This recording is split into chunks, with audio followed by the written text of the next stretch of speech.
talk a little bit about the problem of identity fraud in the dealership. How big is that for you? And sort of what's the scope of the problem today?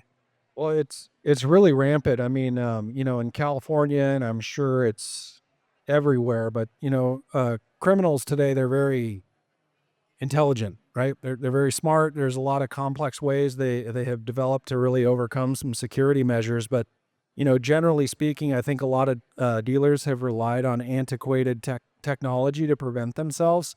And when you go to a sporting event or you go through the airport, it's very easy to determine whether somebody is who they say they are or they are not, right? And something that we noticed is there wasn't a solution that was readily available to make it easy for us to protect our asset, to protect, really, quite frankly, other people, customers in the community. We had a couple cars that were purchased online and went through kind of our antiquated system, which we thought was good, and then it wasn't. And fortunately, one of the cars had a recover device in it, so we were able to find it. But it certainly would have been nice had that customer been able to have, or for us to have a nice tool where they could scan their ID, do a selfie, and just give us the assurance that who we were dealing with on the other end was is was who in fact who they said they were, because they got away with a lot of cars,